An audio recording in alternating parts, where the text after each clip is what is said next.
WTAN FM 106.1 and AM 1340. This is the TAN Talk Radio Network.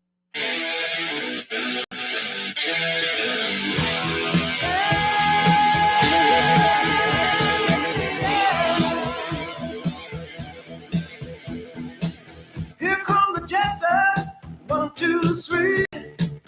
It's all part of my fantasy. I love the music and I love to see the crowd dancing in the aisles and singing out loud. Yeah. Hey folks, how you doing? It's Ian Stevens, ISEE Radio, here with my sidekick, Miss Brandy Joy. Thank you for all tuning in with us again. That's right. Well, you know, so wonderful. This is our 6th show together, and four in the studio, and 2 I did right remote. Once I was in the hospital 3 weeks ago, and then of course last week I was talking to you from Pasadena, California. Yes, California. I was in California. Mm-hmm. I don't like to call it Cali. I know some people call it Cali. Cali is cool. No, it's like people from San Francisco hate it when people from outside the city call it Frisco. They don't like it. And I grew up in Palo Alto, and I remember hearing people when I moved to Illinois for a year, they call it Frisco. Anything outside, but if you're in California, not too many Californians even call it Cali. If they're natives, if they're transplants, then they say it. Because I remember the first time I heard it when I moved here, and we were at a Denny's, and the gal said, "Oh, where are you guys from?" I said, "California." "Oh, you're from Cali." And I went, like double take, you know. Yeah, camera like double take, you know. It's like Cali. What's that all about? And then, of course, that's how Floridians talk, I guess. So. Yeah. But it's like our soda to the Northerns pop. Pop, yeah, or soda pop, soft drink, or the beverage drink for those. Yeah, and speaking of California, I seen today. I looked at this in the news that the main place that people are moving to from California, because I guess a lot of people are moving out. It's not Florida. It is actually Texas. It's always been Texas generally.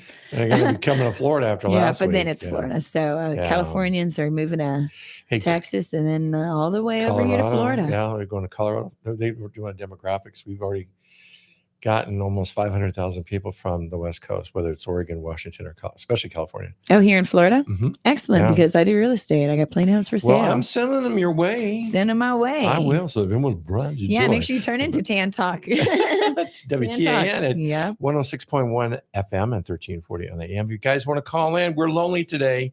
I'm going to be lonely for the second half because my girl here, Brandy Joy, has got a scoot to go pick up one of her offspring. Yep, I love you, Evan. I'll see you at the aeroporto. But if you want to call, let's talk at 727-441-3000. Again, 727-441-3000. That was the thing I wanted to talk to you about. I was listening to the show earlier, the first hour you're on with the boys, the Stand Up for News. Stand Up for News. Don't sing. You guys need it. I know. I don't know the song. I don't, and it's we should make up a song. For us? Yes. Because it's about entertainment. I see you on the radio. Yeah. That's awesome. Thank you. I just came up with that. That was really good. It's called improv. And I was a member of Groundlings in Hollywood back in the 80s. And I had a great time doing that when I did do stand-up back for a couple of years. Yeah. But I just got so involved with production that I couldn't go out to the Comedy Store. I did drive by there though. When I landed in LAX and I had to drive to Pasadena. There was no way in God's green acre was I going to drive on the freeway unless that. This, mind you, this is 12 noon on Thursday, day before 4th of July, and I came across. For those of you on our ISEE Radio on YouTube are watching us right now, or on archive, which means you can watch it at a later time. I was coming across Manchester, which is one of the outlet roads from LAX, and you had to cross over the 405, and you can either take the 405 or just continue up Manchester, take you to La Tierra, and then La Tierra to La Cienega, which takes you through West Hollywood. All right, to get to where? Exactly, right. Well, I saw the 405 was a parking lot. I said, no way. So I used to own a limousine service back in the late 90s, and then I worked for another company. So so I know the back roads like the back of my hand. Okay. And so I went through Hollywood and then up to the pass. It was called the Cahuenga Pass, which is right underneath the Hollywood sign. Mount Lee is right there. And then go across the backside. And that's where. Oh my goodness. I'm so lost. Oh, shut up. Anyway, and then I took all the frontage roads and I went by all the studios. There's Warner Brothers, Universal, and CBS is over there. Anyway, so I saw the 134, which is the Ventura Highway. You know, the America sings that song. Okay. That's the 134 freeway, which takes you into Pasadena and joins the 210. So I saw it was I went into the 10 freeway. It was a bumper to bumper. Yeah. I said, no, I'm joining that. That takes you through downtown and then up to Pasadena Freeway. Forget it. So I said, okay, I'm going to go through Hollywood. And I got literally what would have taken me 2.5 hours had I taken the freeway. I got just under an hour to Pasadena. And where did I go? Where? In-N-Out Burger. Oh boy. Oh yeah, I got 2 doubles, animal style. And it was really cool because it was like 10 cars in line, like, it's like Chick-fil-A. And they finally had a guy come out and take your order just like Chick-fil-A because they didn't do that before. You had to go to the speaker and tell them what you wanted. And the only thing I did notice was the price, because when I left California 16 years ago, a double animal style was $1.89. It's now $6.25. So I looked at that and went, no, don't tell me they succumb to the growth of California. Boy. Well, it's nice for people that are tuning in. Our wonderful show here is always about entertainment and entertainment news. So with that, you coming back over here from California, and thank you finally. So I'm not sitting here by myself, even though it always feels like I'm sitting with all of you listeners. It's so wonderful. Coming back from California, movie star Ian Stevens. Yes, I'm such a movie star. Did you bring any goodies that we want to hear about? Well, a funny thing, some people, they might be listening in right now in Burbank, is my buddy Dan Roebuck and his wife Tammy. And she just flew out there to enjoy the rest of the month with her husband because they live by coastal, both here and in Burbank. And they do a lot of their movies up in Pennsylvania.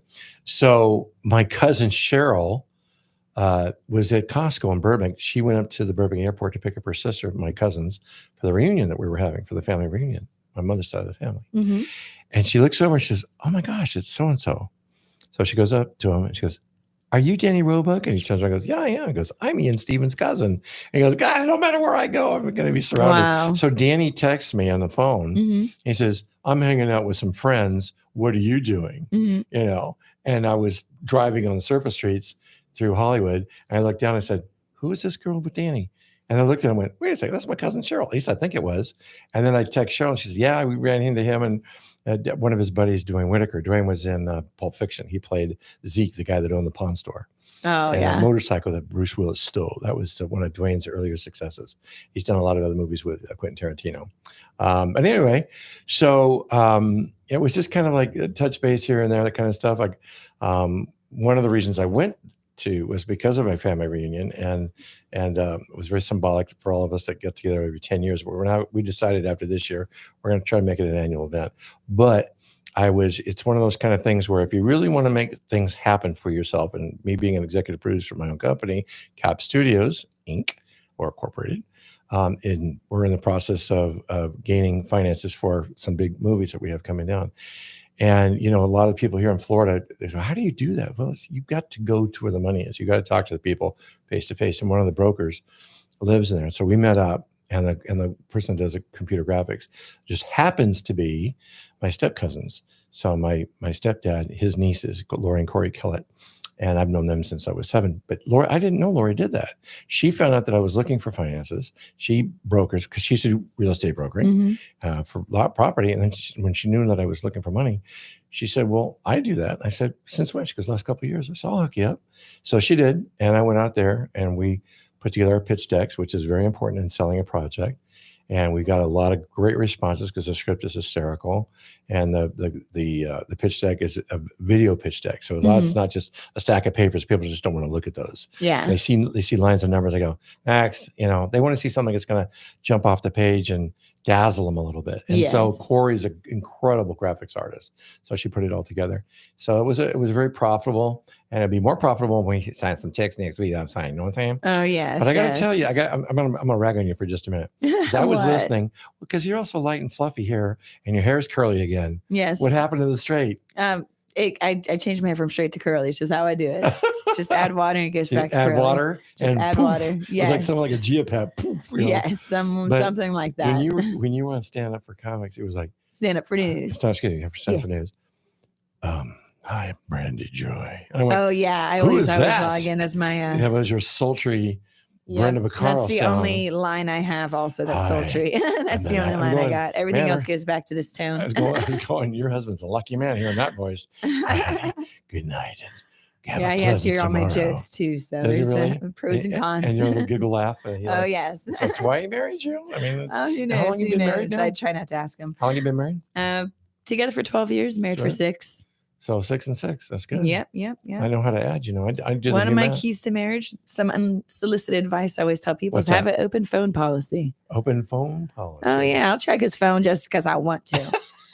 I know there ain't nothing in there, but I have an know. open phone policy. People It ask just me. makes everything so smooth and wonderful. People ask me like, would if you were dating someone, because I'm a widower, I've been a widower for 3 years, and I haven't really been on the dating scene. There's a couple of gals I'm interested in, but I didn't really, quote unquote, like my 23-year-old son says, "Are you talking to anybody?" It's the term. Are you talking? So what does that mean? You mean like dating someone? Because when he was quote unquote talking to Nicole before she moved out to be with us, or Emily, his girlfriend.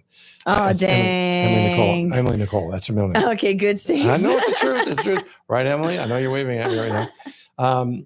And so she, so I told Jeffrey, I said, he was just getting to know her. And I said, so do you feel like, you want to play the field? Well, what's that, Dad? It means you go out with different girls and see what you like, try them on like shoes. Yeah. They're trying you on like shoes. Can't have one girl. I got to have 3. Well, I don't know. And then I got to pee. So I don't know. But anyway, song. thank you. Like that? I came up with it. That's a real song. Thank you. That was mine.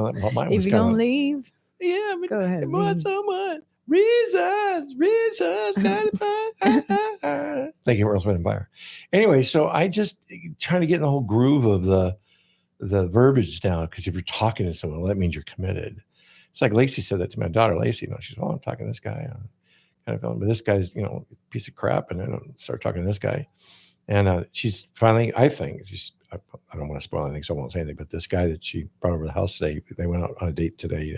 First time they've been talking on the internet. He lives out in Orlando area. And I think, not Wesley Chapel. What's the other one? Winter Haven. Mm-hmm. And he's a 20-year-old guy, but sharp in attack. And I just, Jeffrey says, what do you think? I said, oh, good guy. I like him. Mm-hmm. Cool guy. Yeah. Well, back to entertainment. Back to entertainment. Speaking of Orlando is a place I'd gone to for a bunch of casting stuff when I was actually trying to be more active with modeling and doing commercials. Thing? Yeah, a lot of the casting stuff was out there in Orlando. Well, yeah, they have that big building out there. It just says casting. Is that just for really? Yeah, I'm not sure what that building is for. I'm not sure what that building for. Yeah, no, that's for Disney. I don't know. I don't know what that building's for. But you have such great connections in the entertainment world, not just professionally, but as I hear also within your family, which is nice. Yeah. But I know a lot of it does come from your profession and your experiences. Well, I learned not to burn my bridges. And that's the thing is I've kept. And it's about the people you know, it really right? is. And it's like I say, they say it's not what you know, but who you know. There's some truth to that, but you can be a total a-hole and burn your bridges left and right. I've seen that happen over and over again. Mm-hmm. I literally have to say I think out of tens of thousands of people that I've interacted with, whether in production, a crew, stage, film, TV, whatever the TV commercials, whatever the case may be. I've always left a warm and inviting situation. So when I started Cap Studios, we're celebrating our 15th anniversary this year. I've always wanted to make sure that people come to the set and that they feel loved. Like they want to get up and go, I want to go to Cap Studios. I really want to enjoy it. I don't want to make it a chore for them. Oh God, I got to deal with Ian or whoever's on my set, or Brandy Joy, that witch with a capital B, that kind of stuff. No, I want it to be an experience that they enjoy, and budget so that and I'm telling all my filmmakers here in Florida, pay your actors, even if it's $20 or food or gas or something that shows that you appreciate the time. Because that's, Tim Burton even said this. Oh, I like going to Florida. Why? We get our actors for free. And he's talking extras and stuff like that. And they pull the bait and switch on you. If they want to upgrade you, they don't pay you more. Well, then we get somebody else. It's that whole crap. And he did that when he did Edward Scissorhands. He did that when he did a bunch of other movies here in Florida, because he likes to film in Florida. And the same thing with Ron Howard, not that he pulls the shaft, but because Florida got a bad rap for the crews not being as professional or sharp or on tack. Because in California, you really got to move around. Yeah, time is money. Much more established. Oh, yeah. Right. Time is money. Right. And so they have. So I was in the meeting when I was working at Universal. One of my first things I was attached to was Parenthood, to just kind of oversee being on site at Universal. And when they were so Ron Howard brought everybody together. This is like 1988, 89. I just finished my internship. And I was sitting in the back of the room. I had Rick Moranis on my right, and I had Steve Martin on my left, and we're all the cast and crew and everything. So Ron's giving the breakdown for Parenthood. And then they said, any questions? And one of the crew, you could tell because he has an IATSE shirt on, Union for the crew, raises his hand and he says, are you guys going to use Florida crew or are you going to use our crew? And Ron goes, no, we're using our crew.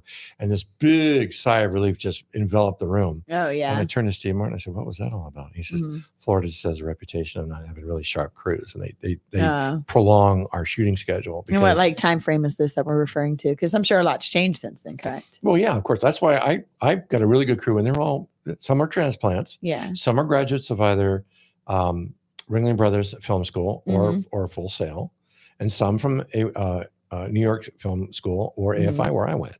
So they've got all Cap Studios, all of y'all, everyone that I've even met has been real awesome, professional, completely on it. Like they know, their roles I'm blessed. And how to really like work with each other. That's great. Well, and of course I was, just a quick plug. I was introduced to Cap Studios from one unit. So thank you, Joseph Rigger. One unit brought us all together. Joseph, we miss you today, buddy. Yeah, but he's the one that got us doing this radio show together. He got us kicked off here. I mean, kicked off. Kicked off. Wrong off. term. He got us. He got us the show. He's helping us do this also. Of course, I always want to give my thanks to one unit. And so just tell us more about Cap Studios and what people can expect, because it's not just you doing classes. Right. It's a full production. Company, like from A to Z. It sure gets to Z. I thought I got to Y. Because people look at me and they go, why and why? Yeah. Hey, that's even a lot too. So that's 99. Brandy's got to put on her wings and go pick up I got her on my yearling. wings. But hey, I'll be tuning in the radio too. I might even call in if I'm able and to. we can talk some more. I might even try to do that. You can do that while you're crossing the 60 over the freeway. 3%. My phone's out 3%. I'm thinking don't you have a cord in your car? Yes. Well, then hook up and then call in and we'll talk. But yeah, if you guys have any call, you want to talk, and we'll talk industry. Kind of give you some hints about what's happening. At 727-441-3000.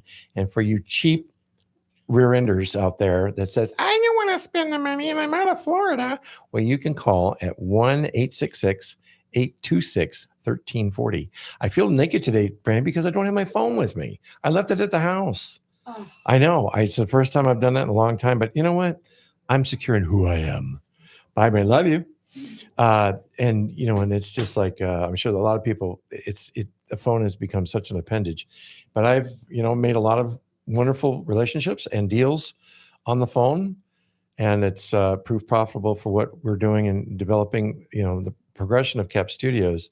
And I've been around 15 years. We're celebrating our 15th year this year. And the last 5 or 6 years have been extremely challenging, but very rewarding. And it goes back to when we did our trailers first for a Vietnam store that we did back in 2010 called Mama, There's Someone at the Door. And it was based on a documentary we did for the military channel. The full length of it has yet to be released because we had some other things that interrupted it. But the trailer itself is very powerful. And it's about the story of the Vietnam vets whose families were left behind, what they call Gold Star families. And the interesting thing about that particular situation was that when the Vietnam Wall was made, it was a shock to a lot of other people that there was so many people that had passed away, because the Johnson administration and pseudo into Nixon administration, when they absorbed the Vietnam conflict, or the war, you want to call it, or the policing action for that matter, was that they told the families, well, we're sorry to tell you that your loved one died in the field of battle. We need you to not, go to press on this. We need you because we don't want to compromise the position of our soldiers. So just keep it to yourself. So as I interviewed some of these people back in 2010 who were now adults, but they were kids when they found out their dad or their uncle or their brother died, they thought they were the only ones that had someone that died in Vietnam, because they didn't know. I mean, it was just what they were told, not to watch TV. Walter Cronkite on CBS News would give the weekend how many Viet Cong were killed, how many Vietnamese were killed, and how many U.S. soldiers were killed weekly. And he started doing that in probably the last 4 years of the war, and just watching the ticker tape go up, up to 58,000 men and 8 women that passed, mostly nurses. But anyway, so when the wall was revealed, there were stories of Gold Star sons and daughters that were looking, and the wall is in chronological order from the year and the day to which each person had left this planet. And so there was a guy that was looking up One story is very impactful, very representative of all 58,000, was that he was found his dad's name on the marker of the wall, and had a picture of his dad that he sent him, of him and his crew of 6 or 7, 8 that were helicopter soldiers that were attached to a particular helicopter. Now that particular helicopter crashed and all the guys died. There was like 8 of them. Well, there was a guy that was standing next to him, and he said, "Who's your dad?" He pointed up. He says, "Who's your dad?" He pointed to the name right next to him, and he said, "That's my dad in your picture." And they went, "What?" And they were just amazed at what was going on with kind of an unveiling of that. And so they, over time, they utilized Father's Day as an annual event called, the group that was formulated called They Were Our Fathers. And they get together every Father's Day at the wall, and they share stories. And when we went up there to film and get testimonies of some of the families that were there, we were hoping to release that to the military channel, was the fact that some of them there was one lady that actually was a Gold Star daughter and a Gold Star mother at the same time. She lost her dad in Vietnam, and she lost her son. I'm not sure. I think probably Afghanistan. So it was one of those. It hit hard twice, and we were there for 4 days, and it was really god awful humid that weekend. And we walked all around. We got some shots of Arlington National Cemetery as some cover shots, and we got to see the changing of the guard. And while we were filming, this is a very they do have them on Google or Facebook or whatever, where you'll see someone misbehaving in the crowd, because you really have to honor the dead and the changing of the guard, and just be relatively quiet, and you have to be respectful. And if someone gets out of line, they start joking or laughing, the soldiers will stop and present their arm. And if they cross past the barrier, they say, "You must go back behind the barrier." And they do it in a very forceful manner. Well, sure enough, while we were filming, we had 3 cameras that we were filming, just kind of pocket cameras. And the guard, he turned about, did his about face to do his 21 steps, stop, 21 steps, go back. And as soon as he turned back, he saw someone doing something that wasn't supposed to. And he came into it like a attack stance, and he put his rifle at waistbound and yelled at the person to get back behind the ropes and so forth. So we actually got it on camera. So it was kind of a unique situation. So then from that, we did documentaries, we did commercials. I worked a lot with my friend Tammy Robick. She was a different last name at the time. And so she, I'm sorry. So anyway, we did a lot of those things. And then I was teaching class, because I'd been teaching class from 1990. And there's a funny story behind that one, was where some of my students know about this story, but I will share this with the masses. I was directing a show with Jeff Conaway from Taxi in Greece called And You Bethlehem. It was an original Christmas musical that I was asked to direct. And so during the course, there was a nativity story told through the eyes of the innkeeper, and Jeff was the innkeeper. And he was trying to get Christopher Lloyd, who had been remaining friends from Taxi years and stuff, and even until the time when he passed away in 2011, Chris was there. So Chris was watching me direct and so forth, and I could hear them mumble off to the side. And we were done with rehearsal one night, and just said, "Have you ever thought about coaching?" And I went, "What are you talking about?"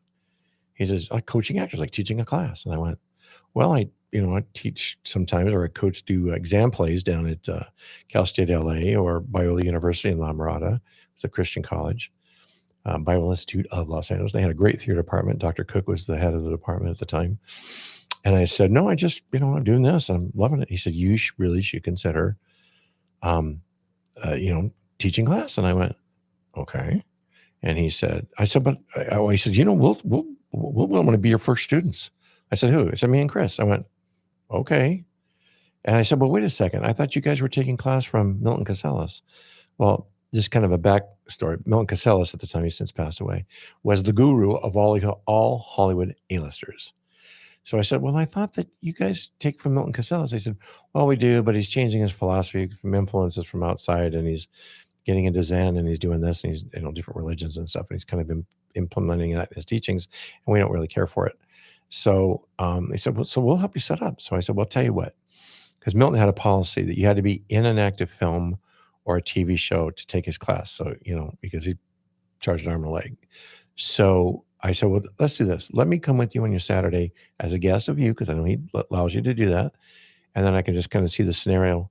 Okay, so we get together. And it was myself, Tony Danza, Chris Lloyd, and Jeff and I. We drove down, and it was in a strip mall where this big conference room was, and there was 50 seats all lined up against the wall. Saturday morning at 10 o'clock in the morning. And we were about 2 minutes late. So people were sitting down and look around the room, and every Hollywood A-lister was there. There was Jack Nicholson, Meryl Streep, Annette Bening, Warren Beatty, newcomer Brad Pitt. He'd just done one movie. He'd done Thelma and Louise at the time. Michelle Pfeiffer, Danny DeVito, Arnold Schwarzenegger, Sylvester Stallone. All these people, just anybody you can mention Hollywood was there on this Saturday morning. And starting an improv exercise, sitting with two chairs facing each other, was Robert Redford and Paul Newman. So when I kind of gazed around the room, and I grew up in the industry, so I worked with notables in the industry when I was a kid and teenager and so forth. So it didn't really impress me, other than the fact that it's you've got one room full of $1 billion worth of talent here. And I mean, if anybody threw a smoke bomb in there, that would be, end of Hollywood right there. So Jeff's nudging me and he says, "See, look, I told you, blah, blah, blah, blah." And I said, "Oh, okay." So we got to talking, and I started talking to some people. So I had Michael Clark Duncan, Michael Jeter, all Michaels, Noel Carter, Gordon Jump, and Jeff and Chris and a few others, and a couple of radio DJs that were local, like Mark and Brian, and there was Don Carlson was from KLSX, which is one of the big stations, rock and roll stations. So I was their coach, and then we had classes, and then I ended up having to do individuals, have to go to their homes in the hills or wherever, and deal with them one-on-one. So because their schedules were just so erratic. And then I formulated some classes in California. And then when I moved here to Tampa in 2009, the economy was just really sucky. So Angie and I, my wife, my late wife, after we married in 96, we started up a company called 1-2 Punch Productions.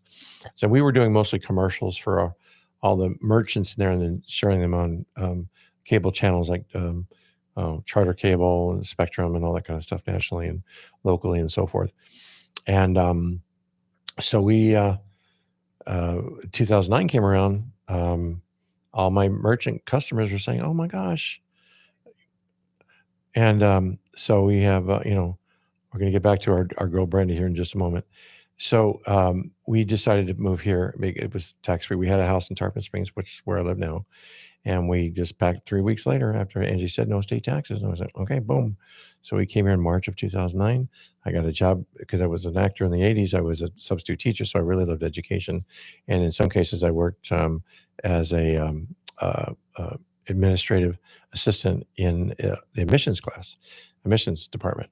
So I did that here at University of Tampa and Argosy for about 1.5 years. And then people kept calling me, found out that I moved here. Apparently trade papers that said producer Ian Stevens, blah, blah, blah, moved to Florida.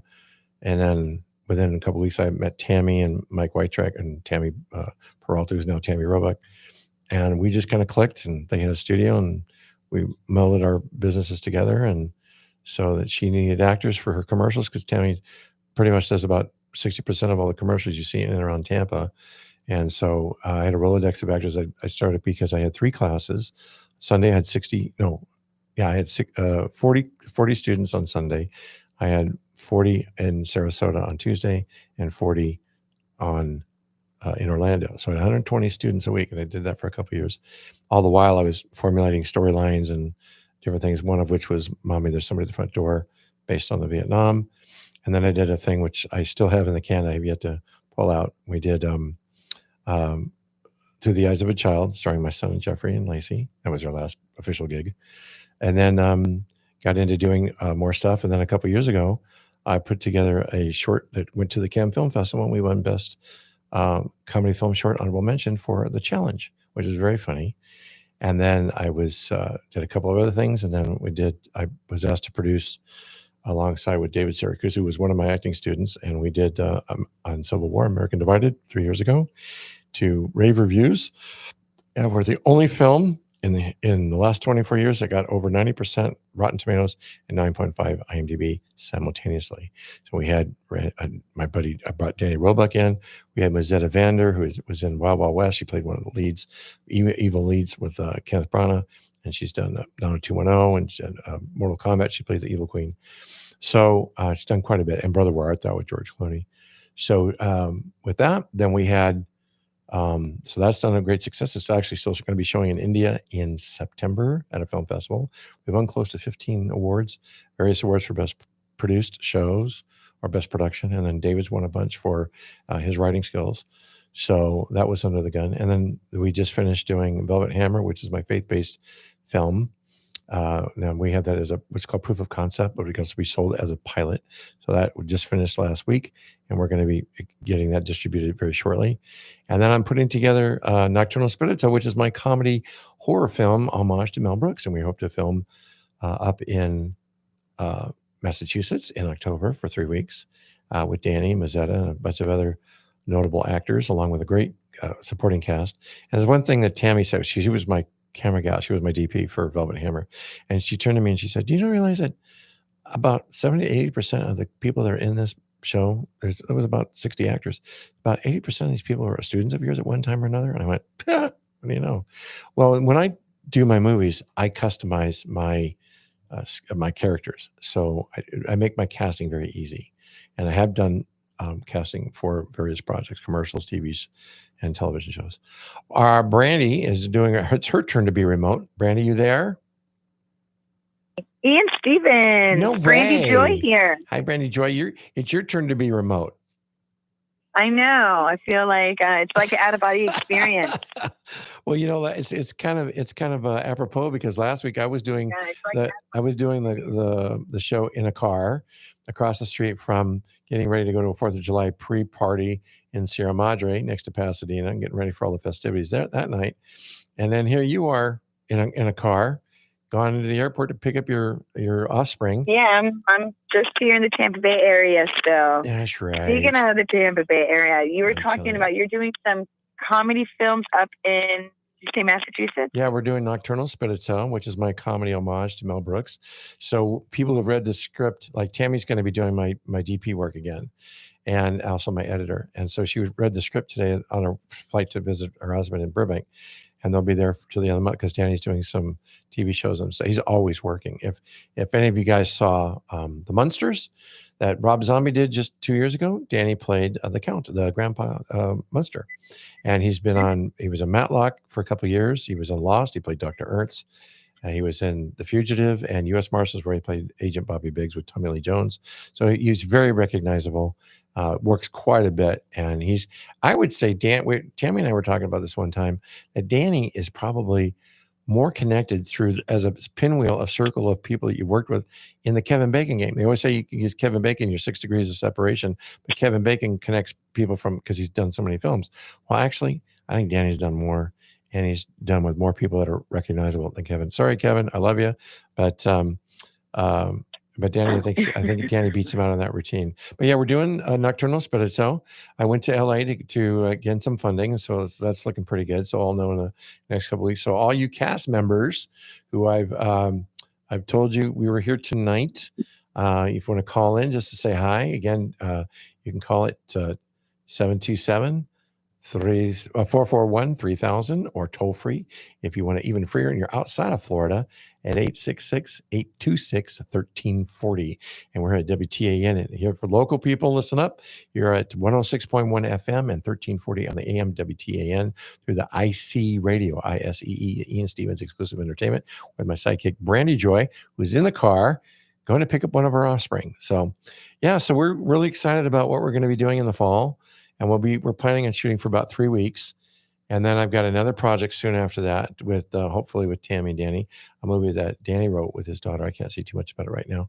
But once lock that in, we'll be doing that. And then I have on the back end either time to do another movie we're going to call Puppy that we're looking at. We're negotiating, or we're in what's called pre-development. There's development, there's pre-development, development, pre-production, production, post-production, and then distribution.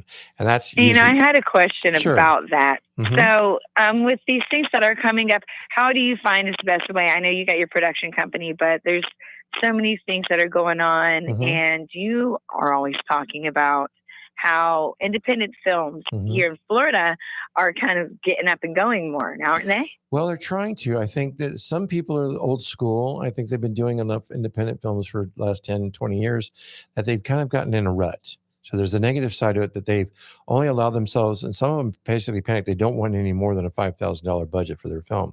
And they raise the money. They sell it to, to streaming or to Netflix or something where they get their money back a little bit with a little bit of money to live off of. And then they just repeat that process. They show all their films at film festivals. That's okay. I get that. I respect that. But some people are so scared of taking that next leap because they don't want to get involved in $1 million project or a $2 million project or a $5 million project. To me, all it is you're just upgrading. It's like going from coach to first class. That's all it is, really. You're just moving the decimal point over. Yeah, you have a little bit more responsibility, but the key ingredient to successful, I have to say my success is my team's success, or I should say my team's success is what's made me successful. If you want to say it that way. I mean, I have a really good group. I have Jackie Seymour. I have Flora Torrance. I have Nedrick Kennedy. I have, I'm missing Dustin Wagner. And myself. So we have a really good, solid team. So shout out to you guys. I hope you're listening in. And then, of course, the opportunity that happened with Joe for you and me to be together doing the podcast. So, I mean, yes, if you indeed. told me, so if you told me 2 years ago. Speaking of a team, I had to make a pit stop and get my niece. My niece Talia. I want you to say hello to Ian Stevens on the radio.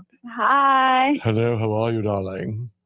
Good. How are you? Let me check. I've got a heartbeat. My blood pressure is 120 over 60. I'm doing good. My eyes are still green, not bloodshot, and I've got my good health. I saw my cardiologist today, so he gave me the go ahead, big double thumbs up. And excellent. That was my niece Talia. I love her. Her mom, and her mom's actually hi Shannon. Hi Shannon Bell. Hi Shannon. Yes, she's the one that actually had gotten me into modeling here in the Tampa Bay area, in which I started out on with HSN. I was sad to hear that they moved to Pennsylvania. Oh, well, what's going on? I've not done HSN for a while. I was fortunate because they were located right there in Clearwater. Oh, I know. It was right there, and it made such a name for himself, or themselves, I should say. And I know that I remember before Joan Rivers died, they had such a lot of celebrities like Jane Seymour and David Soul. They all had artifacts of Hollywood, or they're like Joan Rivers had her jewelry. Jane Seymour had her jewelry and perfume. There was a bunch of Joy Woman. Oh yeah, Joy. They're all out there. And so, they would come in, and if they were on camera, you got every podunk, out in Oklahoma and Wyoming and California and Oregon and all the 50 states buying that stuff up. Yeah. And she would make, literally, no joke, in a weekend's time, she would come in, fly into Clearwater Airport, get driven to the studio, which is about 5 miles away, do her thing, stay the night, do the thing again, and she'd walk away $10 million richer. No joke, I kid you not. Man, that's wonderful. Yeah, that's what they were able to do. I mean, they found a niche for themselves, and she was able to add her, her, like, especially with Joan Rivers as kind of a prototype, where she able to add her comedy and stuff. Whereas, when Jane Seymour came, she brought elegance and, delight and so forth. But, it's a lost art, and they were really sad. I mean, they were here for, gosh, a gazillion years before they decided to pack up and move up to, I think, Pittsburgh. Didn't they move to Pittsburgh? Yes, I believe so. Yeah. But, I find that weird because Pittsburgh or Pennsylvania is not a tax-free state, whereas here we are. So, I mean, business-wise, a lot of people who are in show business of any kind, it's kind of like, well, that's an interesting move. So it could be because I think they had new owners that were based out of Pennsylvania. They just wanted something closer to home, have more control. I mean, that's the big thing sometimes, is having a control issue. Whereas I find that with, being CEO of my company, I do have a CFO, Joe Teston. Hi, Joe. Is that you surround yourself with positive people, no negativity, no gossip, no crap on my sets. I usually have a list of rules that people have code of conduct. If they're going to come work on a movie for Cap Studios, there's X, Y, and Z. There's no talking about future projects, no talking about past projects. I want you talking about this project. No, if I've got parents on the thing, I learned this from Michael Landon when I worked on Little House. And that was, you don't talk about little Johnny and little Susie and all that kind of stuff. Parents have to stay positive and make it fun for everybody. Otherwise, we'll see you later and we'll get somebody else.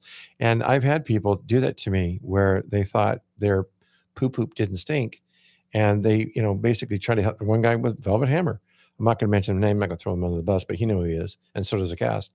And we were getting ready to shoot because the first time we shot in 22, it was very humid. It was in July, but when Tam and I went in August of the 22, we found material was not usable. It was a lot of frosting in the cameras. Camera angles were off. And she said, I believe in this project enough. Let me shoot it. I said, you got it. No problem. So we had she and I had the same crew guys. So we brought some other people in. And so anyway, the guy that was playing the lead, Travis, he said we were getting ready to shoot the following year in 23. And I raised the money and we got it to reshoot from scratch and added a little couple scenes here and there. And he said, well, I'm going to do it, but this was on a Monday. We're supposed to shoot on Saturday. It's on Monday. He calls me up and says, if I'm going to do it, I want the script rewritten for the ending. And I said, what?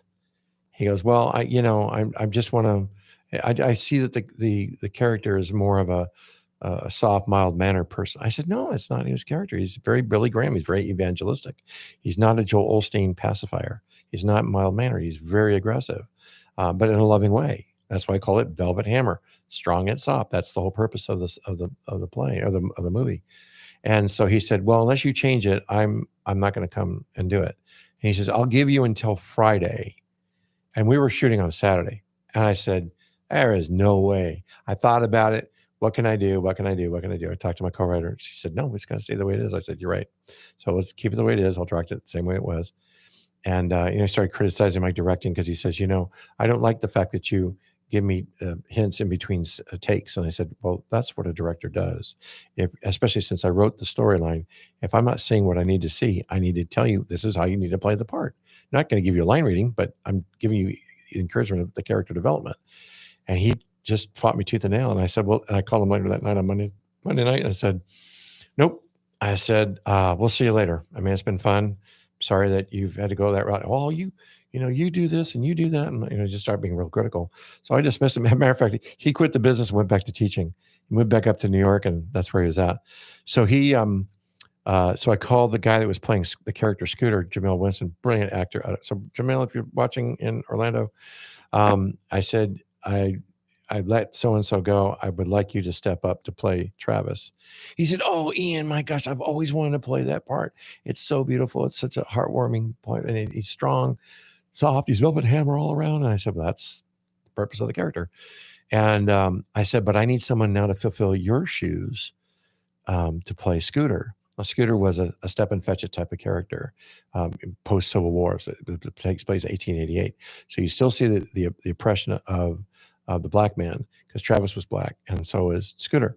So he says, oh, I know a perfect guy. I'm going to big shout out to Steve Smith. Steve is a motivational speaker. He has fashion designs. He's got a wonderful ministry. He's actually a pastor, and he works out in Miami. And so I met him. He sent me some material that I took a look at. That's a lot of times I do auditions that way. Is I'll have you send me a reel if you have it, or do an audition and send it and download it. I'll review it. He filled the role perfectly, and it just couldn't have been a better situation the second time around. And then that goes with the whole right place at the right time. Yeah, and just the preparation, Yeah, and they did. And Jamil had been a student of mine. He was one of the students I had out in Orlando, and we used to do. He had a big, beautiful den upstairs in his home, and we used to hold class up there just before COVID, and then COVID hit, then we disbanded. But Yeah. Well, hey, this has been fun. I'm about to get in my car and start making a whole bunch of commotion. So I'm going to be sure to make sure to turn on 106.1 FM and listen to you on the radio. Okay, Ian? Okay, Brandy. Thank you, darling. Love you. All right. See you of course, next I always week. thank all of our listeners. So I'll talk to all of you on Thursday. Yes, definitely. We have We have Paul Wilson, well-known actor of the Wilson family. His brother Mark is a newscaster in Tampa, and his other brother, Patrick Wilson, is a well-known A-lister actor, and Paul himself is a working actor a lot. He works on the movie The Conjurings with his brother and some other wonderful. So he's wasn't able to make it today. He's getting his daughter situated up at, I think, University of Florida or Florida State up in northern Florida, where Gainesville and Tallahassee are located. They're about 2-3 miles from us. And so he's hopefully slated on for next week. So we're going to do that and make it happen. But anyway, so we're rocking and rolling with that. And so Paul will be there. So if you guys want to call in, again, here at WTAN at 106.1 FM and 1340 AM, WTAN, CBS Radio. You can call locally at 727-441-3000. I won't get my feelings hurt, but yeah, I'd like to top in. I'm here to answer any questions you may have. If you have an aspiring actor or know someone who's an aspiring actor and you want to know where to take classes, not necessarily with me, just get into class. That's the key ingredient, especially with actors. That's the first thing I look for when I'm auditioning actors. If I'm having an audition, I look at their resume, I see where their training and education is happening. If they're not in tune with what's going on, it's just like, you're not throwing the football every day of the week. I mean, Tom Brady, they said, threw the ball 1,500 times between Sunday to Sunday. And do you think he just showed up on Sunday to throw the ball? No, he studied so much film. He said he knew the defenses better than the defense knew their own play. So if he saw, a 5-3-2 or whatever it was, or 5-3-5 or 5-3-4, 11 men, he's going, taking a look at everything. He knows exactly what play, and he'll change. He said more often than not, about 60% of the time, he would audibly change the play underneath the center as he's calling. He looks at the defense, he changes it up because it's a chess match. Peyton Manning was notoriously good at that too. A lot of the excellent quarterbacks through the years knew how to read a defense, and Brady was a master at it. He said he would just read the defense. He saw every film, he would study the team that they were going to play the coming Sunday, and he saw exactly each formation of their defense, and then know how to counterbalance it, and that's what made him good. And majority of the time, a short order for him. The first year at Tampa Bay takes him to the Super Bowl. So what do you expect on that? And then next year he takes them to the NFC Championship, and ended up pretty strong and got us to the playoffs one more time, and then retired. But and Baker Mayfield the same way. He's been able to step up. Kudos to Baker Mayfield. He's originally from Texas and finished out his college career at Oklahoma, where he won the Heisman Trophy. He donated, and it's not to brag for him because I know he's a very humble guy, but he donated $1 million to the relief efforts to the families, specifically the families, not just to some organization like Red Cross or something. He knew some key people in churches in that region because he's from Texas as well. I don't know if he's exactly from that region, but Texas is a big state. But he got himself involved along with some other people, well notables that are, put their money where their mouth is. I think Mike Evans did the same thing. So we're proud of our guys here in Tampa. As much as I grew up in LA and San Francisco area, I do like my 49ers, but I really, know the organization and really, support them. So kudos to you, Baker Mayfield. If you're listening in, we love you. If you'd love to come in and be a guest on our show here at ISEE Radio, ISEE, that's entertainment all the time, every day. And we're here to entertain our listeners. And it can be entertainment through sports, but mostly it's through the industry itself. And Baker is actually quite the comedian because when he was signed with the Browns, he was doing national commercials and quite hysterically. He has a natural knack for the camera, and he's going to be one of those kind of players that when he retires from football, he's definitely going to probably be doing sitcoms and like Joe Namath and some of the other, but Dick Butkus, and Bubba Smith, they were in the Police Academy movies and whatnot. And look at Shaq. Shaq was in those not the Parents, but the movies with Adam Sandler and his crew of people. Last couple of movies. So you just never know. Sports kind of leads into the acting, and acting leads into sports sometimes. Well, kind of the other way around, really. But so as an actor, it's important to be in class. And even though I teach class, you don't have to be with me. There's a lot of other great people to take from in and around the greater Tampa Bay, Orlando area, as well as nationally. So those of you listening to in the West Coast, some great actors. I think Dwayne Whitaker teaches a class out in Burbank. Out there where he lives near Danny Roebuck, and has some really good insights. Everyone's got their own version of their interpretation of how you present your characters. So you can never want to say that, your style is better than someone else's. Everyone's just different. At one time in a period of 2 to 3 years, I was taking from Uta Hagen, Stella Adler, Nina Foch, Lee Strasberg, and Sandy Meisner when Sandy was still alive. And when Sandy Meisner and Lee Strasberg came in from New York to LA and they had workshops, I was there front and center every time. And Lee Strasberg was, my little friend from Pasadena, he's always here on time. At 10 o'clock, I see people. So I know it's Saturday morning, but you guys are trusting in. And what's the matter with you? You want to be actors? You better show up on time, otherwise they're going to fire you. So it's to be prepared at all times. And the key ingredient, we've got about 5 minutes left. I just want to test some key ingredients to your success as an actor. If you want to say wooing the people, just keep in mind the people on the other side of the table, whether they're the casting director, the advertising agent, if you're doing commercials, the writers, producers, directors, and so forth, they want you to get the job. They really do. So you've got to find a way to give yourself a little bit of a hook that's going to set you apart from somebody else without being overbearing or too much, because then they're going to say, well, that guy's nuts, they're not going to hire you. But you've got to have a sense of self and understand, as I tell all my actors, is understand within the character of where you're at, where you've been, where you're at, and where you're going at any given time.